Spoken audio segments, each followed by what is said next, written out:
19. 다음은 하미둘라 차례였다. 그는 경찰서장의 집무실 밖에서 기다리고 있다가 필딩을 보자 공손하게 얼른 일어났다. 영국인인 필딩이 모든 게 차고라고 열띠게 말하자 그는 무슨 증거가 나왔나요? 라고 물었다. 나올 거예요. 필딩이 그의 손을 잡고 말했다.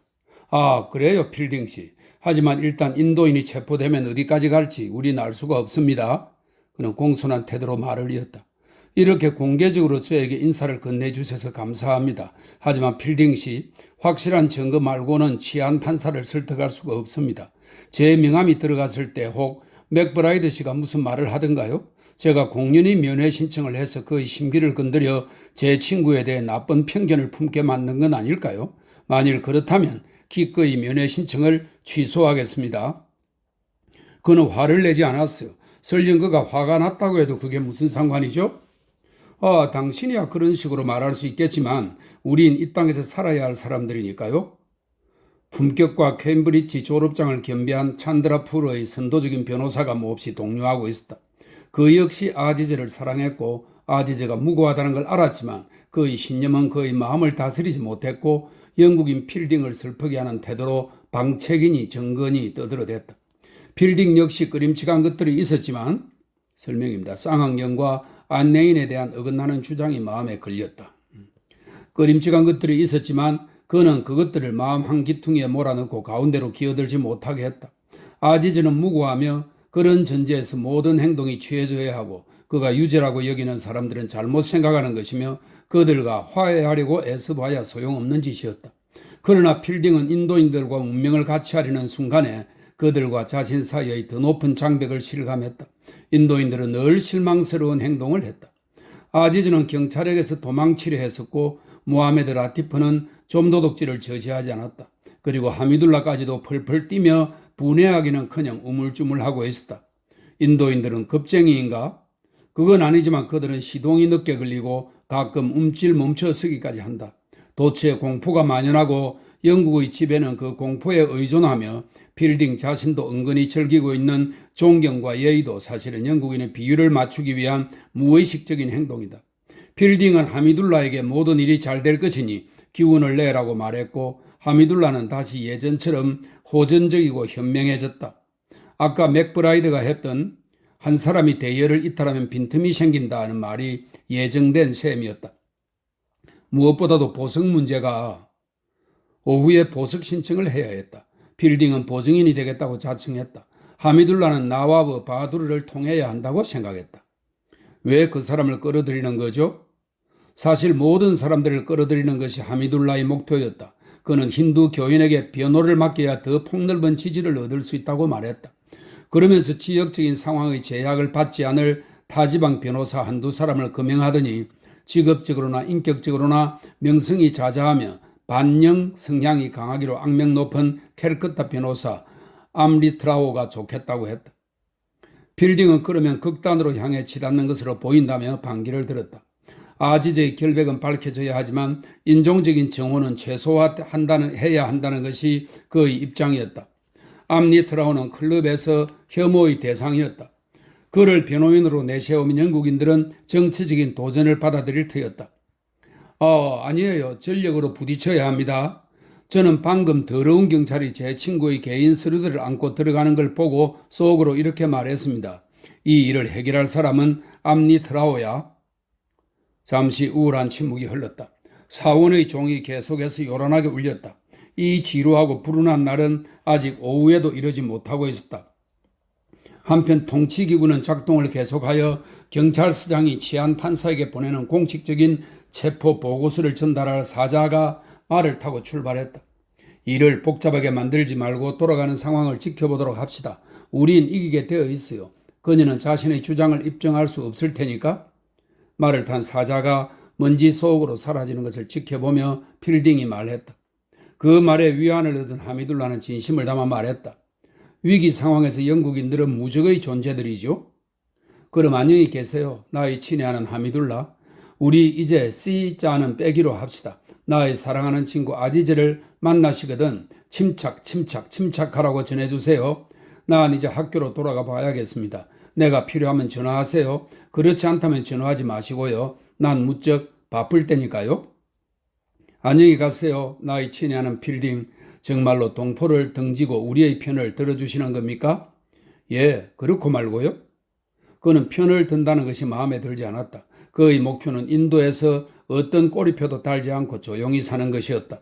이제부터 그는 반영주의자니 선동가니 하는 따분한 칭호를 얻게 될 것이고 효용 가치도 떨어질 터였다. 그는 이 사건이 비극에서 끝나지 않고 혼란까지 야기할 것임을 예견했는데 벌써 그의 눈에는 작은 난관들이 보였고 그의 눈길이 닿을 때마다 그것들은 점점 커져갔다.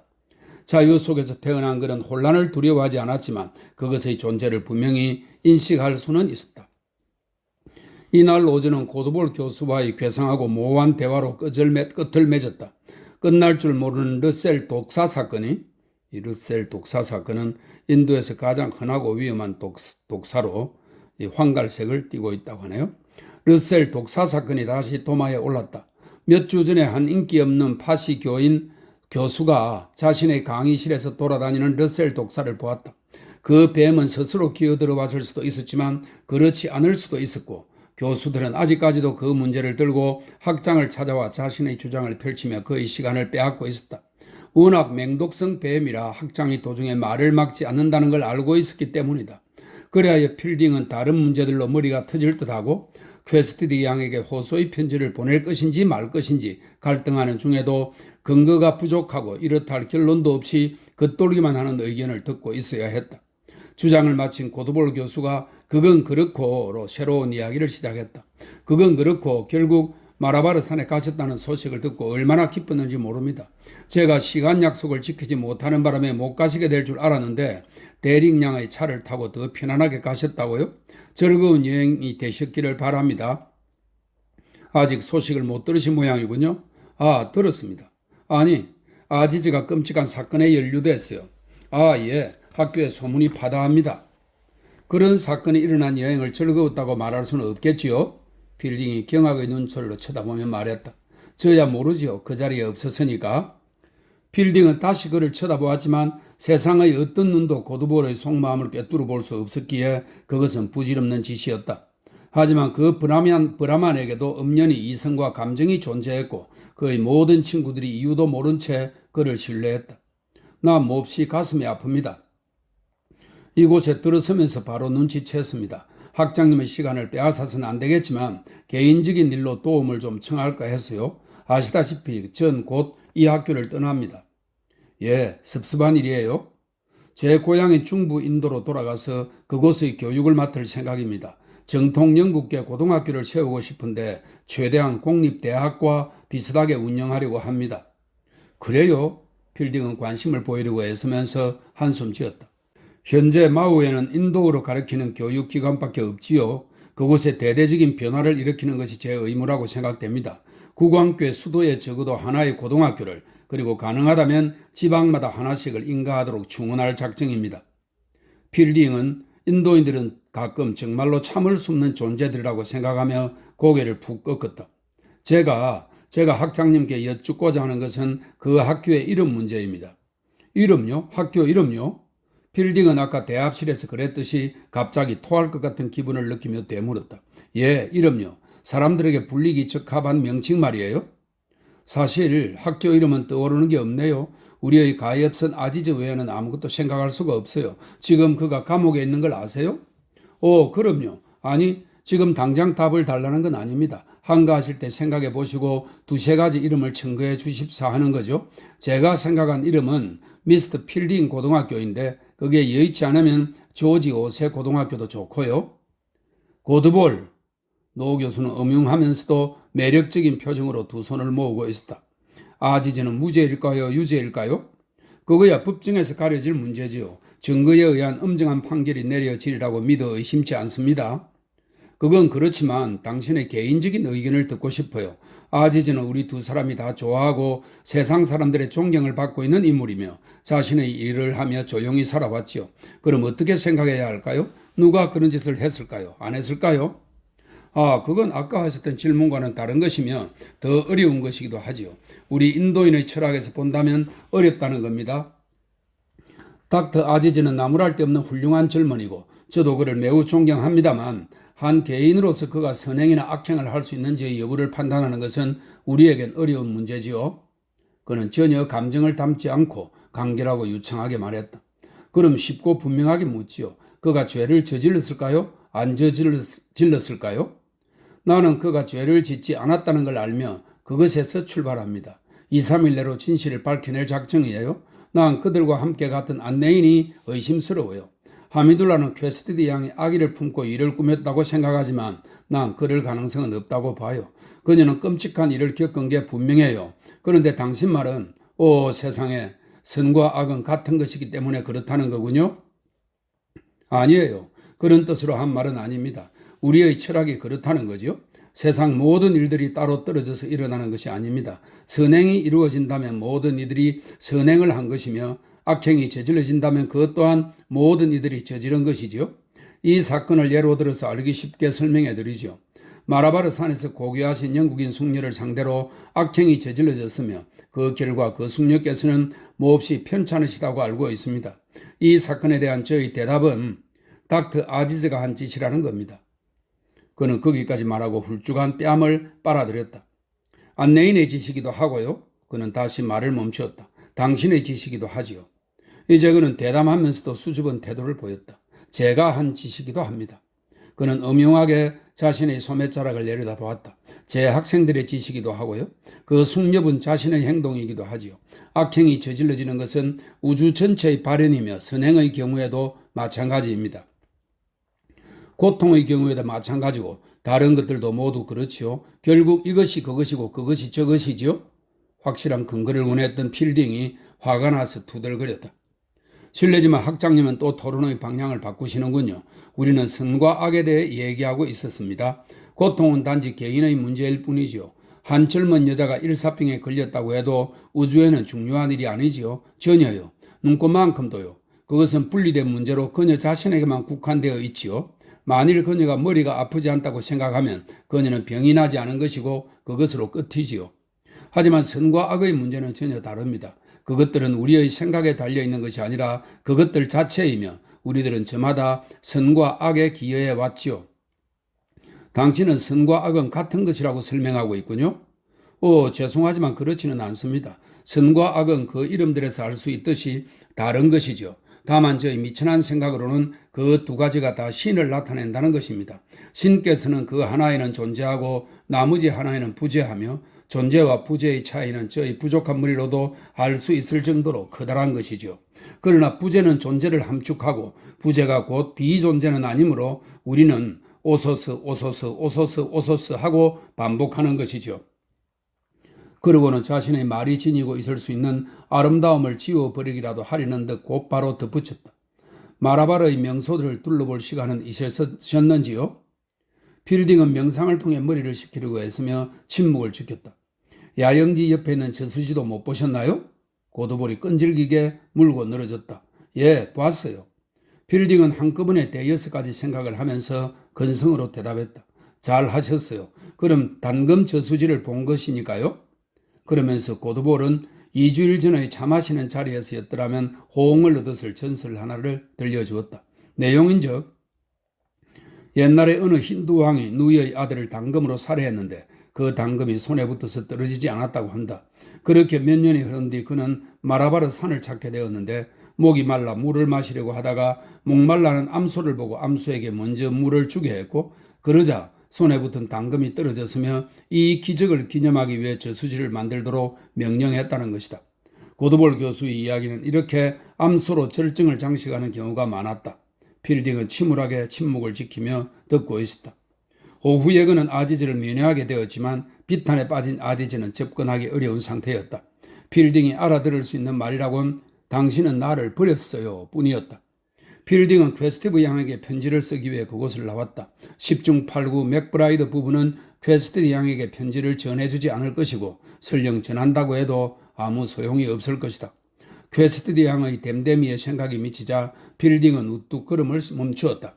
그녀는 냉담하고 지각이 있는 여자이며 악이라고는 없었다. 그녀는 찬드라푸르에서 인도인에게 무고한 죄를 뒤집어 씌울 가능성이 가장 적은 인물이었다.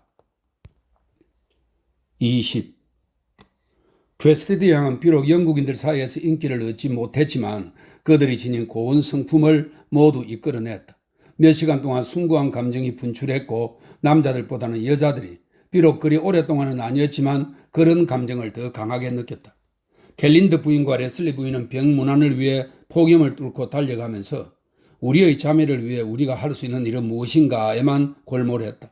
터튼 부인에게만 면회가 허락되었다. 면회를 마친 그녀는 이타적인 슬픔으로 숭고해진 모습으로 나왔다.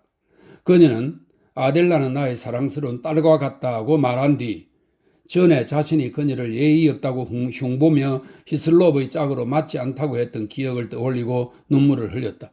지금까지 그녀의 눈물을 본 사람은 없었다. 물론 그녀도 눈물을 흘릴 줄 알았지만 지금 이 순간 같은 적절한 때를 대비하여 아껴오고 있었던 것이다. 우리들은 어찌하여 새로 온 사람에게 더 큰 친절과 인내심을 보이지 못했던가? 형식적인 친절만 베풀 것이 아니라 마음까지 주어야 하지 않았던가? 그들은 회한의 자극을 받아 잠시나마 평소에는 좀처럼 드러내지 않는 여린 마음이 되었다. 켈린드 소령의 암시대로 모든 것이 끝났다면, 그렇다면 아무 손도 쓸 수가 없겠지만 그들은 퀘스티드 양이 당한 슬픔에 대해 책임감을 느꼈다. 만일 그녀가 그들의 부류가 아니었다면 마땅히 그들의 부류로 만들었어야 했다. 이제 그녀는 그들의 초대를 받을 수 없게 되었으니 그녀를 한 부류로 만드는 것도 불가능해지고 말았다. 왜 우리는 다른 사람들을 좀 더 생각해 주지 못하는 걸까? 쾌락주의자인 대릭양이 한숨 지으며 말했다. 그러나 이러한 회한은 겨우 몇 시간 정도밖에 그 순수성을 유지하지 못했다. 해가 지기 전에 다른 불순한 동기들이 끼어들었고 인간이 고통을 목격하는 순간 저절로 느끼게 되는 죄의식도 사라지기 시작했다. 영국인들은 원주민들에게 동료한 모습을 들키지 않으려고 마치 시골 신사들이 초록 산 울타리들 사이로 한가로이 말을 타고 가듯 애써 침착한 모습으로 클럽으로 향했다.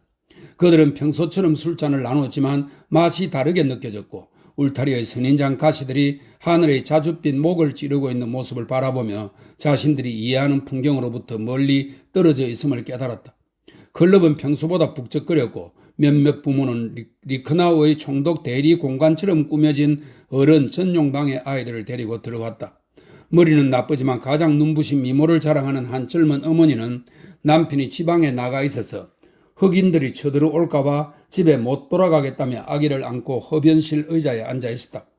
하급 철도 공무원의 아내인 그녀는 평소에는 푸대접을 받았으나 오늘 저녁만은 그 풍만한 몸매와 순 많은 옥수수 빛깔의 금발로 인해 목숨 바쳐 지켜야 할 상징이 되었으며 어쩌면 가련한 아델라보다 더 영원한 상징이 되었다고도 할 수 있었다. 걱정 마세요. 블랙키스톤 부인, 저 북소리는 무아람 행사를 위한 것이니까요. 남자들이 그녀를 달랬다. 그럼 시작한 거군요. 그녀는 이런 순간에는 아기가 거품 침을 흘리지 말아 주었으면 하는 바람으로 아기를 꼭 끌어안으며 우는 소리를 했다. 물론 아니에요. 그렇다고 해도 클럽으로 오지는 않을 거예요. 징세간 관제에도 오지 않을 거예요. 그러니 오늘 밤 아기와 함께 우리 집에서 자도록 해요. 터튼 부인이 그녀 옆에 지혜의 여신 아테네처럼 우뚝 서서 다시는 그녀를 무시하지 않겠노라고 결심하며 말했다. 징세관이 조용히 하라고 손뼉을 쳤다. 그는 아까 필딩에게 화를 낼 때보다 훨씬 침착해져 있었다. 사실 그는 단둘이 얘기할 때보다 여러 사람 앞에서 연설할 때 더 침착해지는 사람이었다. 특히 숙녀분들께 당부하고 싶은데 조금도 겁먹을 것 없습니다. 침착하세요.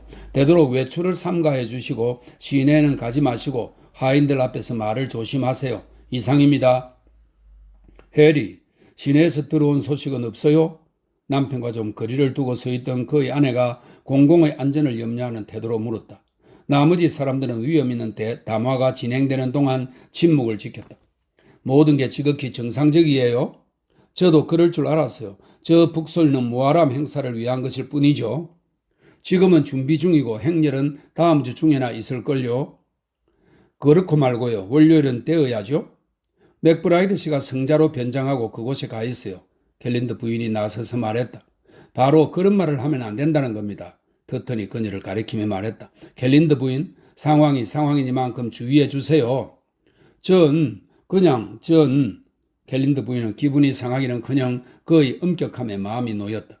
다른 질문은요? 꼭 필요한 질문만 해주세요. 그는 어디 있나요? 레슬리 부인이 떨리는 목소리로 물었다. 감옥에요. 보석 신청이 기각되었습니다. 다음엔 필딩이 입을 열었다. 그는 퀘스티드 양의 건강 상태에 대한 공식 발표가 있었는지 아니면 비관적인 의견들은 단순히 소문에 의한 것인지 물었다. 그의 질문은 악영향을 미쳤는데 아지즈와 퀘스티드는 완곡한 표현으로 불러야 할 대상들인데 퀘스티드라는 이름을 직접 입에 담았기 때문이었다. 조만간 캘린드가 상황 보고를 해줄 수 있기를 바랍니다. 제 생각에 그건 꼭 필요한 질문이라고 하기는 어려운 것 같군요. 터튼 부인이 말했다. 자, 그럼 숙녀분들은 흡연실에서 나가주시겠습니까? 터튼은 다시 손뼉을 치면서 외쳤다. 제가 한 말을 명심하셔야 합니다. 우리가 이 난관을 극복하기 위해서는 여러분의 도움이 필요하며 여러분이 우리를 돕는 길은 아무 일도 없는 것처럼 행동하는 것입니다. 제 당부는 이상이 전부입니다. 여러분을 믿어도 되겠습니까? 예, 그럼요. 그럼요. 여자들은 수척하고 불안한 얼굴로 합창하듯 대답했다. 그들은 블랙키스톤 부인을 마치 성화처럼 에워싸고 차분하면서도 의기양양한 모습으로 나갔다. 징세관의 간단한 몇 마디에 자신들이 대영 제국의 전초 부대임을 상기했던 것이다.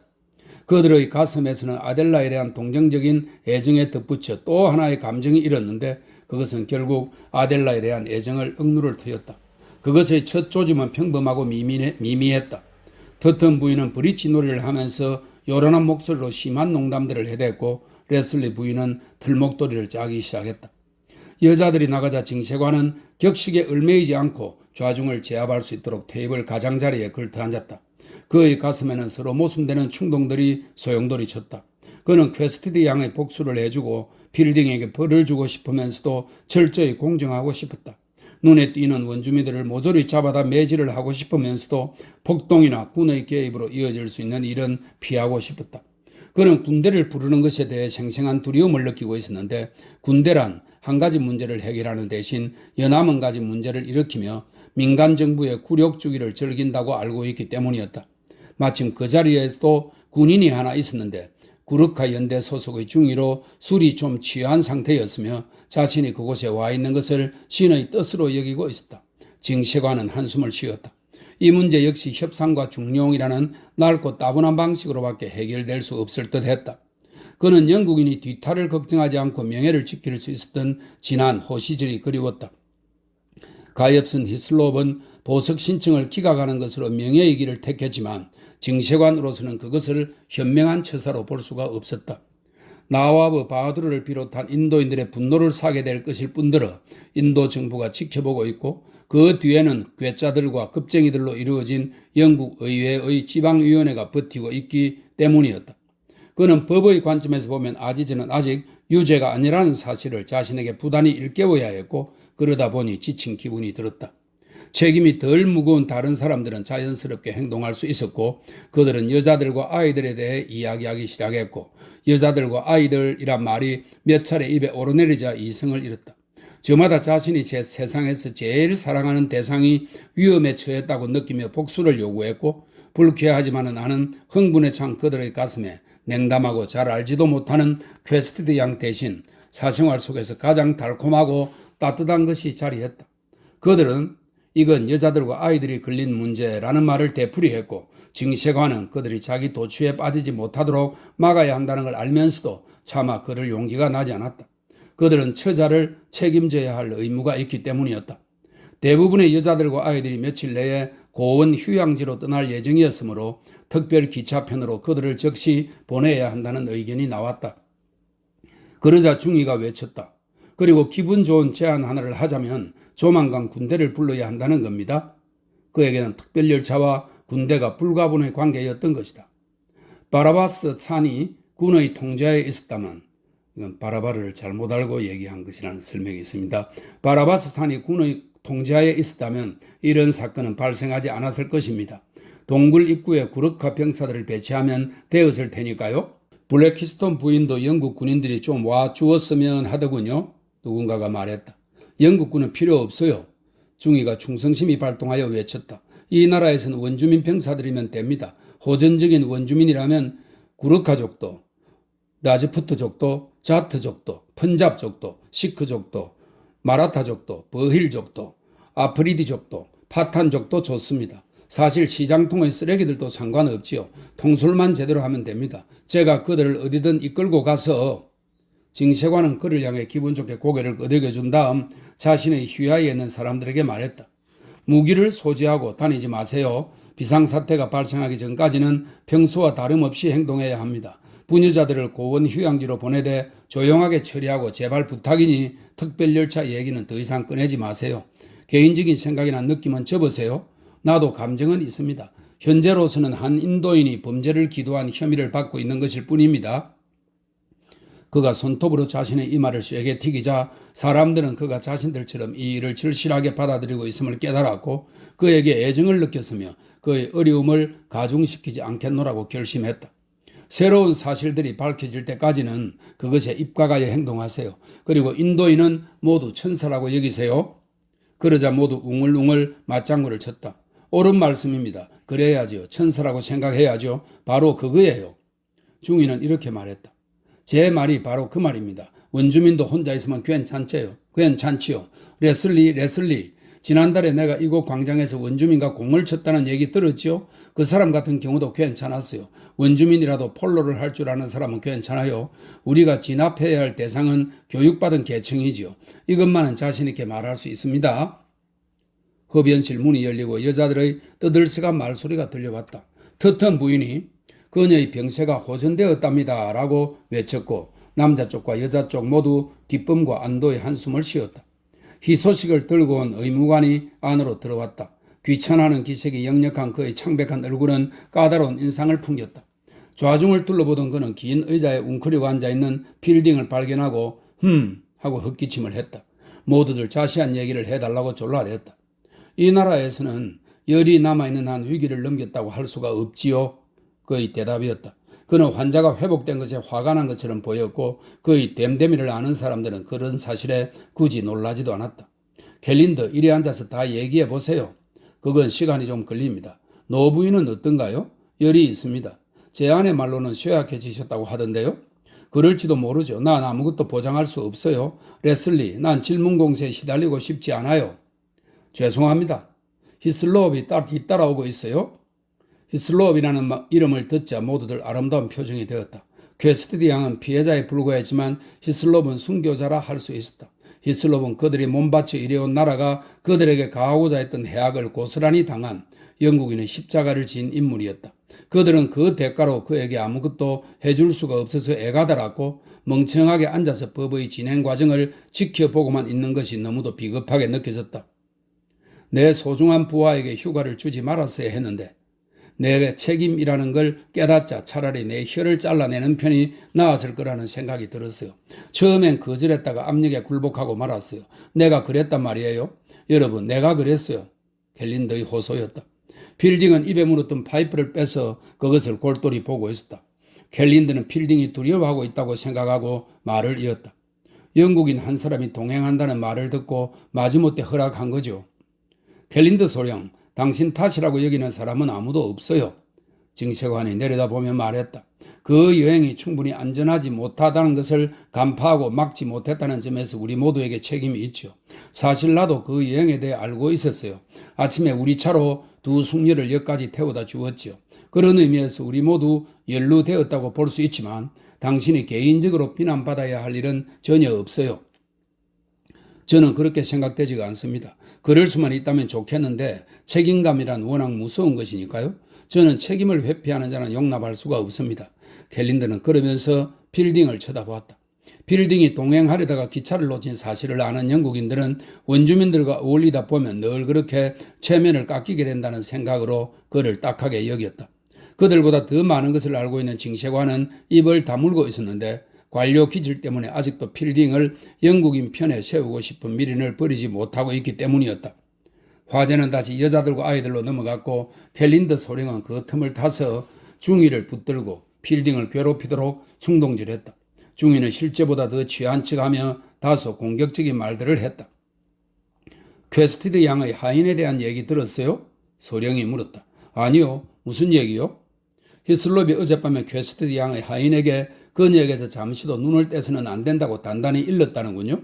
그런데 죄수가 그걸 알고 그 하인을 떼놓고 간 거예요. 돈을 쥐어주었어요. 히슬롭이 방금 관련자들의 이름과 돈 액수를 다 알아냈는데 그들 사이에선 이름난 뚜쟁이인 모하메드 라티프란 자가 돈을 주었대요. 하인은 그렇고 함께 가려고 했던 영국인, 여기에 있는 우리의 친구는 어떻게 떼어나왔을까요? 역시 돈을 쓴 거죠. 필딩이 벌떡 일어섰고 주위에서 그를 옹호하는 웅얼거림과 탄성이 일었다. 아직은 아무도 필딩의 정직함을 의심하지 않았던 것이다. 미안하지만 그건 오해예요. 내 말은 필딩 씨가 그들에게 매수당했다는 뜻이 아니에요. 소령이 공격적으로 말했다. 그럼 무슨 뜻이죠? 다른 인도인을 매수해서 당신을 늦게 만들었다는 거죠? 고드볼 말이에요. 그의 기도 때문에 늦었잖아요. 나도 그 기도를 알아요. 말도 안 돼요. 필딩은 분노로 떨며 다시 의자에 앉았다. 한 사람씩 차례로 수렁으로 끌려 들어가고 있었다.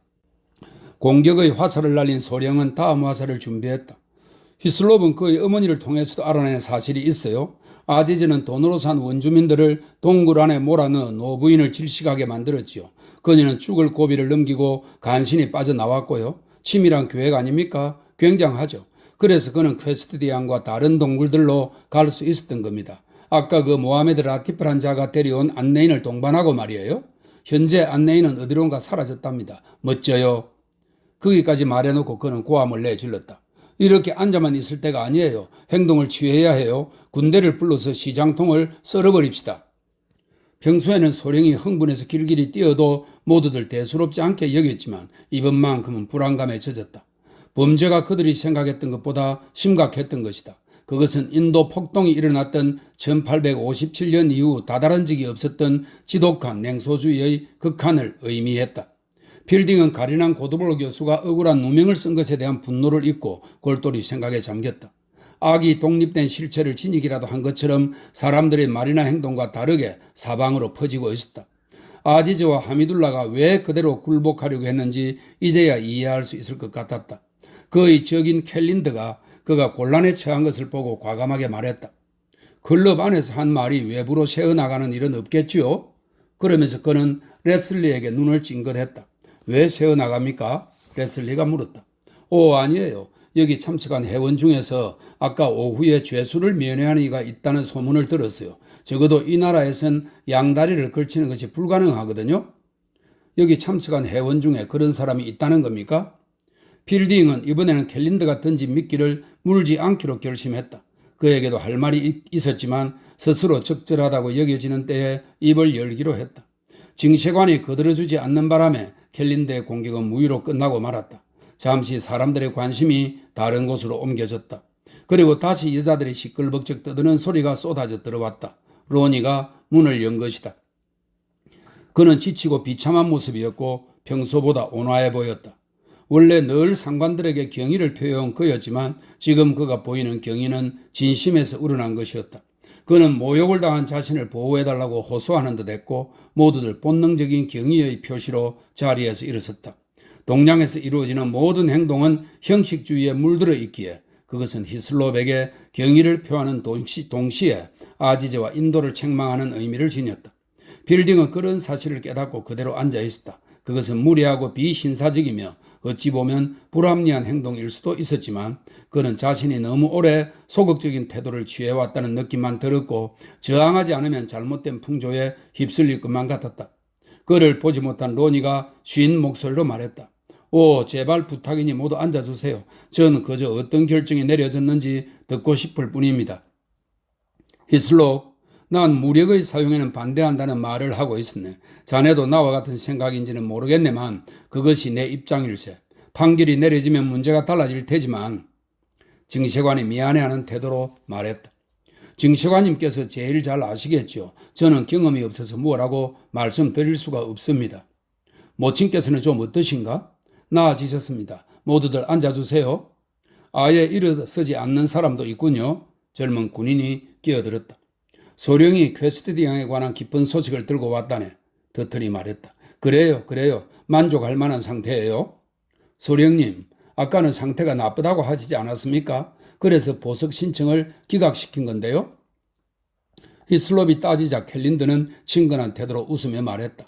히슬롭, 다음에 보석 신청이 들어오면 보석을 허가하기 전에 이 늙은 의사에게 전화를 하세요.